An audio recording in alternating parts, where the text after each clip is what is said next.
Bonjour et bienvenue dans la vidéo 2.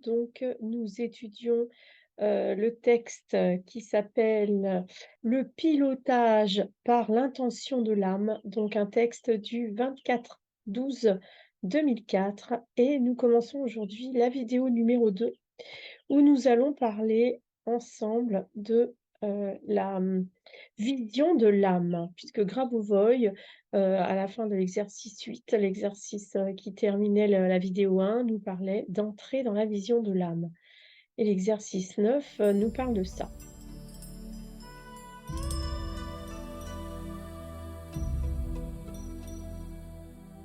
Exercice 9. Entrer dans la vision de l'âme. Or, il s'avère que l'objectif du contrôle qui existe dans l'âme, comme si vous le voyiez avec votre vision physique, cette structure en face de vous change. C'est-à-dire comme si l'objectif changeait même un autre objet ou un objet d'information. Il en est de même lorsque l'âme regarde, les objectifs devant elle changent presque instantanément, car elle regarde le monde infini. Il y a encore plus d'événements, bien sûr, ce qui est incomparable avec ce qu'une personne regarde avec la vision physique, mais si bien sûr, en termes d'information, ce segment que l'âme regarde est déjà en contact avec le niveau infini. C'est là qu'intervient cette nouvelle logique. Ainsi, chez l'homme, ce champ est un champ logique, et cet ensemble d'informations externes, chez l'âme, est réel. Si nous posons par exemple la question de savoir où vit Dieu, une question aussi simple est posée, où vit-il par exemple physiquement? Il s'avère alors qu'ici la réponse à cette question du point de vue humain dans cette construction est assez simple.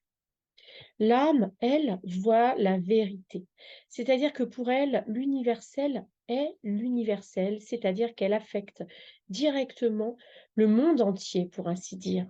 Et la logique de connexion de la vision physique est ici, comme je l'ai dit, c'est une sorte de système spéculatif de connexion où tous les éléments sont connectés les uns aux autres. Donc l'horizon que vous voyez, ce segment, est connecté comme à une information infinie.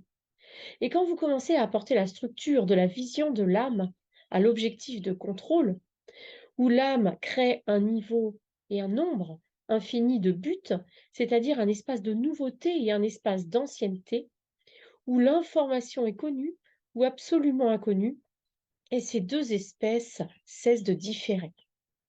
Voilà, donc quand on est dans la vision de l'âme, il y a un changement perpétuel, il y a un nombre de buts infinis qui sont perpétuellement en train de changer. Et donc, ce que dit Grabovoi carrément à la fin, c'est que l'information qui est connue et l'information absolument inconnue se mélangent. Et donc, on ne sait plus finalement on ne sait plus, au niveau logique, ce qui est connu de ce qui est inconnu. Là, si vous voulez, la séparation, la limite entre les 2, elle est faite, par la logique, par le mental de l'humain, elle n'est pas faite par l'âme. Et donc on continue, les explications avec l'exercice 10.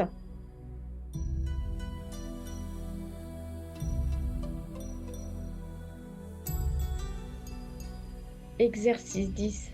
L'âme est la plateforme qui contient la réalité physique et qui contient Dieu.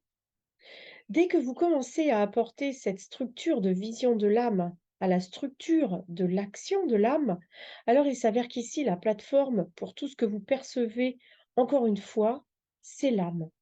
Parce qu'elle se connecte immédiatement avec la réalité entière et vous voyez un segment qui est en fait organisé et qui contient l'âme, mais à partir d'une infinité de coordonnées souvent. Or, ce monde physique est à l'intérieur de l'âme. C'est-à-dire que j'ai montré le mécanisme. Comment, dans le contour de l'âme, il est possible de trouver un concept, c'est-à-dire d'introduire un concept à l'intérieur de l'âme. Comment comprendre? Comment accepter en général? Il se trouve alors que Dieu possède la première coordonnée de détermination. Là où Dieu vit, c'est à l'intérieur de l'âme humaine. Ceci, je le vois. Ceci, je le vois, est une structure très simple. J'ai montré comment elle se développe. Donc, puisqu'elle est à l'intérieur, cette structure de Dieu, donc à l'intérieur de l'âme humaine, il y a des coordonnées absolument exactes. Il suffit de considérer réellement, par exemple, le mouvement de l'âme. Cette structure où l'âme regarde l'ensemble de la réalité, c'est-à-dire qu'elle interagit en créant un nombre infini de buts. Donc, si nous regardons par exemple du point de vue de la réalité physique, nous avons des coordonnées très exactes de l'endroit où Dieu se trouve dans le corps physique. Et nous voyons que toutes ces informations sont perçues par le corps physique. C'est alors que nous comprenons clairement qu'il y a là des coordonnées du corps physique de l'homme, lequel sait toujours où est Dieu. Donc les coordonnées de l'âme, c'est-à-dire la vision de l'âme, où la connaissance est une dynamique, c'est-à-dire un développement vers Dieu. Pourquoi l'âme se développe-t-elle vers Dieu? Parce qu'ici, la vision de l'âme est dirigée vers Dieu en dynamique. Ainsi naît l'esprit, aspirant à la connaissance de Dieu et à Dieu de manière générale. Donc, dès que l'âme se connecte à Dieu au niveau des objectifs et des tâches générales, elle transmet au corps des connaissances très importantes, par exemple sur le développement éternel. Voilà, donc ça c'est très beau, ça me laisse sans voix, hein, c'est-à-dire que Dieu est en l'homme, Dieu est dans l'âme, donc Dieu est dans le corps physique. Donc pourquoi l'âme se développe-t-elle vers Dieu? Pourquoi, tout est dit là, hein, je vais juste répéter ce que nous dit Grabovoi. Donc les coordonnées de l'âme, c'est-à-dire la vision de l'âme, où la connaissance est une dynamique, un développement vers Dieu et on se développe vers Dieu et c'est ainsi que naît l'esprit. L'esprit, notre esprit aspire à la connaissance de Dieu en général. Voilà, donc là tout est dit, c'est pour ça que Grabovoi, en premier titre met enseignement sur Dieu parce que l'objectif finalement pour connaître la vie éternelle, pour être en santé éternellement, pour être toujours en bonne santé, toujours en pleine joie, en plein développement de nos projets lumineux, eh bien, c'est d'être en connexion avec Dieu. Il n'y a pas d'autre histoire, hein. Et comment être en connexion avec Dieu? Ben ça c'est un gros travail d'étude. Moi, c'est pour ça que j'étudie tous les textes de Gravovoy et là, je m'attelle à tous les textes justement qui parlent de Dieu, la vision de Dieu, entendre comme Dieu, la propagation du corps physique de Dieu, tout ça, c'est voilà, c'est des concepts qui nous permettent de trouver en nous la divinité, de trouver en nous l'éternité, l'amour, la compassion infinie, etc., hein. Donc on continue à étudier.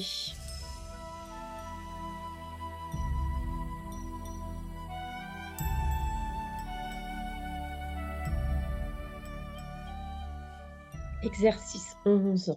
La créativité et la nouveauté sont inhérentes à l'éternité, car la créativité est toujours en correspondance avec l'éternité. Les processus créatifs, la possibilité de réaliser quelque chose de nouveau, c'est aussi la structure du développement éternel. Parce que du point de vue de l'éternité, la nouveauté est un fait. La nouveauté de la situation est telle que si vous considérez la nouveauté elle-même comme un système de développement, par exemple, pour qu'un homme puisse vivre éternellement, il a besoin que la nouveauté soit une caractéristique de son développement. Il peut percevoir les mêmes choses tout le temps et certains systèmes cycliques, par exemple, ils peuvent changer une fois par million d'années, mais il faut qu'il y ait une nouveauté. Alors c'est ici la création de la nouveauté. Comme Dieu rend intéressant, par exemple, son propre développement, il crée une nouvelle structure. C'est encore une information qui est complètement nouvelle. Par conséquent, voici la vision de l'âme. où les buts de la décision sont créés à un niveau très élevé, dans de grands ordres. Et en principe, la nouveauté cesse de se différencier du concept connu, parce que les concepts connus et les nouveaux sortent pratiquement grâce à la vitesse. Donc vous voyez presque le niveau infini du développement de l'information. Ce qui se passe ici, c'est que vous commencez à voir que le nouveau, qui entre en contact avec le connu, permet à la vision de l'âme de devenir absolument claire pour l'âme elle-même. C'est-à-dire que l'âme passe à la même position de perception, plus proche de son niveau intérieur, comme cela se passe avec Dieu. C'est-à-dire les concepts nouveaux et anciens, tous les concepts, tous créent un intérêt de développement. Voici une transition très subtile. Quand même, les concepts connus créent un intérêt pour le développement et une aspiration au développement éternel. Par conséquent, une fois cette limite dépassée, l'homme se développe éternellement, c'est certain. Parce qu'à partir de chaque concept, même le connu, le vieux, l'ancien et ainsi de suite, tout cela devient des stimuli pour un développement éternel. Voilà, donc là, le concept de nouveauté, de créativité est très élargi, bien sûr, par Grabovoi et l'idée, si vous voulez, c'est que, finalement, on change de regard, quoi. C'est-à-dire qu'on apprend à poser un regard éternellement neuf et nouveau même sur ce qui est neuf, bien sûr, mais également sur ce qui est ancien. C'est-à-dire être capable de s'émerveiller chaque jour de tout ce qui est autour de nous, de tout ce que l'on est en train de créer, de tout ce qu'on a déjà créé, ce qu'on connaît déjà, peu importe finalement, parce que, au niveau de l'âme, comme on le disait dans l'exercice d'avant, le connu et l'inconnu finalement, ne sont pas aussi séparés. C'est-à-dire qu'il y a la frontière dans l'âme entre le connu et l'inconnu n'est pas dessinée. C'est nous, avec notre mental, et notre logique d'humain, dans la matière, qui créons finalement, des frontières avec les mots finalement, en disant le connu, l'inconnu, heu pour, délimiter comme ça 2 zones, les zones du connu, les zones d'inconnu. Mais c'est vrai que je pense là, du coup, alors j'ai une vision là de mon petit chien, qui est en train qui découvre, la forêt avec moi là et donc les endroits où, je suis déjà passée, je l'emmène, par un autre chemin ou des choses comme ça et donc je vois bien que chaque fois, heu, elle est dans le connu et dans l'inconnu en même temps, c'est-à-dire qu'il y a des moments, elle a des repères, elle reconnaît certains arbres, certains buissons qui penchent sur le sentier, par exemple. Et puis, à d'autres moments, elle ne sait pas du tout où on va, quoi. Et elle se rappelle même plus, hem, voilà, donc elle se rappelle plus le chemin qu'on va pour rentrer, par exemple. Et donc, pourquoi je vous dis ça? C'est qu'en observant le chien, je vois clairement à quel point la délimitation entre ce que l'on connaît et ce que l'on ne connaît pas est une invention humaine parce que finalement toute la journée, on est confronté à cette idée que ce qu'on croit connaître finalement, on connaît pas. Par exemple, même dans une maison, par exemple si, quand la poussière se dépose quelque part, eh bien finalement il y a une nouveauté là, dans, quelque chose qu'on avait l'impression de connaître depuis toujours. Puis alors, bien sûr, quand on va dans la nature, tous les jours la nature, prospère, surtout en ce moment qu'il fait chaud et qu'il pleut. La nature, grandit à vue d'œil, on le voit particulièrement dans les zones, tropicales, tout ça. Donc c'est-à-dire que le connu est toujours, inconnu finalement, des moments où on observe, heu, en profondeur, qu'on fait l'effort de finalement de chercher à percevoir l'inconnu. Il y a toujours de l'inconnu dans le connu quoi, finalement et de la même manière avec les gens, on ne peut pas vraiment finalement, condamner les gens à dire: «Celui-là je le connais, je l'ai assez vu», parce que finalement, l'être humain est toujours en devenir et donc bon, chaque personne connue est un inconnu finalement, hein, voilà. Donc tout ça pour dire que, voilà, il faut pas être rigide sur ce que je connais et ce que je ne connais pas parce que finalement, les choses sont intriquement liées. Il y a des choses qu'on croit connaître et qu'on ne connaît pas et des choses qu'on croit ne pas connaître et que finalement on connaît. Donc comme dit Gravois, c'est une transition, très subtile, hein, ce mélange entre, les concepts nouveaux et les concepts, anciens et donc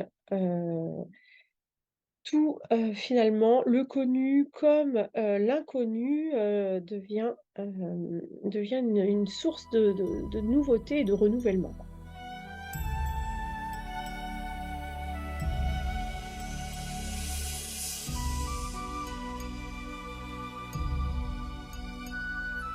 Exercice 12. L'homme peut se manifester comme Dieu dans le domaine du niveau absolu de contrôle. Et ensuite, la construction. De nouvelles connaissances est donc purement spéculative. Disons qu'une personne a besoin de certaines avalanches pour descendre, de certains problèmes pour se recréer.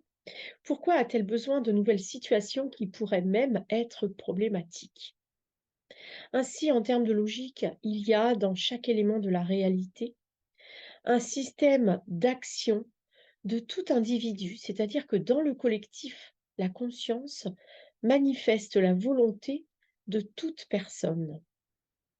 Elle est en principe assez rigide, c'est-à-dire que si la volonté est renforcée, alors une avalanche ne tombera pas, car l'homme peut se manifester comme Dieu dans le domaine du niveau absolu de contrôle. C'est pourquoi les systèmes de contrôle qui sont efficaces peuvent retenir jusqu'à des tremblements de terre, des avalanches, parce que vraiment, dans certaines situations d'urgence, ils peuvent les prévenir, les empêcher, parce que cette structure rigide est une sorte de ligne de l'homme, où l'homme, dans le niveau infini, correspond déjà au niveau des actions de Dieu qui sont manifestées plutôt concrètement. En principe, une personne peut arrêter de manière technologiquement réaliste une explosion dans une centrale nucléaire ou empêcher une occasion pour une bombe nucléaire d'exploser ou empêcher un événement catastrophique quel qu'il soit parce que sa ligne de comportement est plutôt rigide en général. Du point de vue de l'âme, de l'action de l'âme, dans le but infini de gouverner, ceci est compréhensible. Parce que l'âme a la capacité d'agir d'un nombre infini de façons. Cela signifie qu'elle a, par exemple, une méthode pour trouver une certaine façon ou pour rassembler une certaine activité élevée d'informations et pour obtenir comme une action élevée totale, etc. Et ainsi de suite. En d'autres termes, une construction éternelle a aussi des principes d'action qui sont éternels ou correspondent par exemple à un développement éternel. Si vous prenez les bonnes informations petit à petit pendant un nombre éternel d'années, bien sûr, le contrôle se produira quelque part encore plus loin dans le futur, oui, dans le futur. Mais si l'on pose le point logique suivant, ici, dans 1 million d'années, l'âme a créé un élément de maîtrise qui a eu lieu, n'est-ce pas? Mais puisqu'elle est éternelle, elle a donc des constructions qui permettent d'obtenir le résultat mécaniquement, simplement, grâce au contrôle. Et il s'avère qu'ensuite, nous prenons le segment suivant de l'éternité et nous déplaçons longtemps. Il s'avère qu'ensuite, nous prenons le segment suivant de l'éternité et nous déplaçons lentement ce segment, ou même rapidement, jusqu'ici. Ainsi, en tant que tel, pour l'âme, il n'y a aucun élément qui ne puisse être réalisé. Il suffit juste de placer correctement les positions de contrôle. Voilà, donc là, dans ce texte, Grabovoi nous explique qu'en gros, on peut tout faire avec l'âme, qu'il y a rien qui ne résiste à l'âme. Finalement, l'âme a déjà tous les attributs divins, donc elle peut empêcher notamment toutes les catastrophes, que ce soit, une catastrophe nucléaire ou n'importe quel, autre type de catastrophe, parce que, l'âme finalement, elle est non seulement éternelle, mais en même temps, elle est assez rigidifiée dans le sens où, heu, par rapport au fait que l'information soit toujours en mouvement, si vous voulez, l'âme, elle est installée dans un corps, elle est stabilisée. Le mot rigidifié peut avoir l'air négatif, mais c'est le côté, de plus, mmh, plus solide finalement. Donc, l'âme, grâce au corps, elle est stabilisée et rigidifiée à l'intérieur du monde matériel, alors que, quelqu'un, par exemple, voilà, c'est pas le même processus pour Dieu. Donc, pour l'âme, il n'y a aucun élément qui ne puisse être réalisé. Il suffit juste de placer correctement les positions de contrôle et c'est là-dessus que nous allons réfléchir maintenant.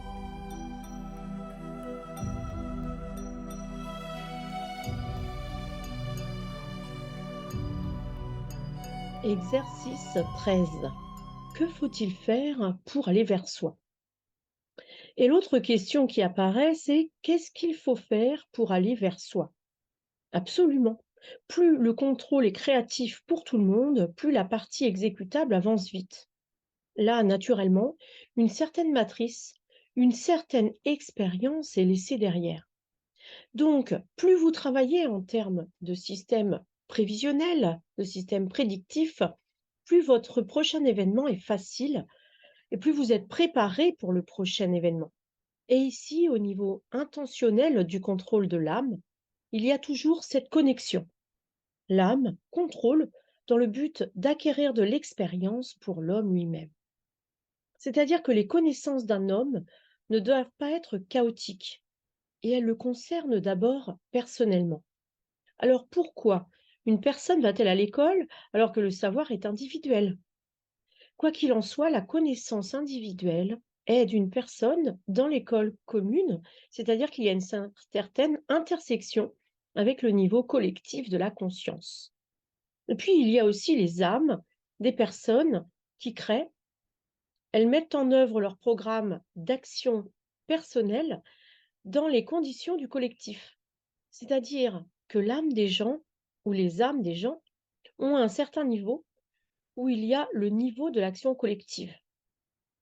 En d'autres termes, regardez, Dieu, lorsqu'il donne la vie à une personne, et par exemple le développement éternel, Dieu voit l'action collective de cette personne. Il voit où se trouve la personne, et ainsi de suite.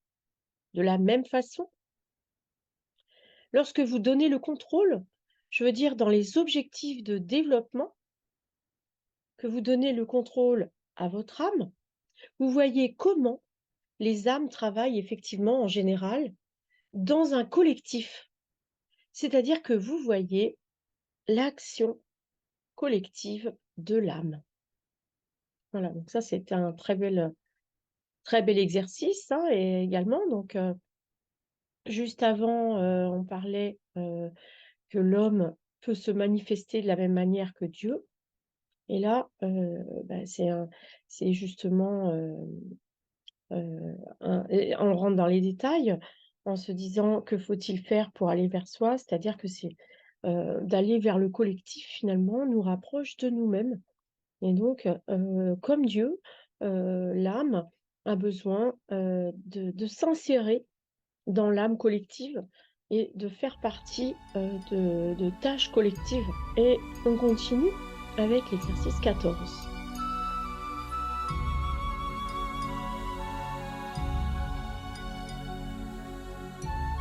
Exercice 14. Contrôler le corps pour créer des formes sonores. C'est-à-dire que vous pouvez contrôler le corps de telle manière que vous voyez une action, que vous pouvez créer, par exemple, des formes sonores. Parce que l'âme est comme ça.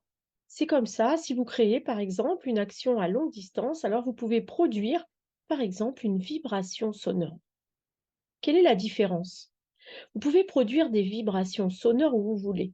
Il s'avère donc que vous pouvez créer de la matière où vous voulez. Quand vous considérez cette action de l'âme comme une action allant à l'infini, par exemple, alors voici la gestion intentionnelle de zones indéfinies où l'action elle-même, en fait, n'est pas conditionnée par le niveau De la gestion ultérieure ou le niveau, pour ainsi dire, de la gestion précédente. Nous pouvons voir qu'ici, la nouveauté de l'information existe. Donc, du point de vue du fait que la nouveauté peut être créée, elle contient une méthode de contrôle, une méthode externe de normalisation par l'optique de la lumière de l'âme. C'est-à-dire que la nouvelle information est une maîtrise externe.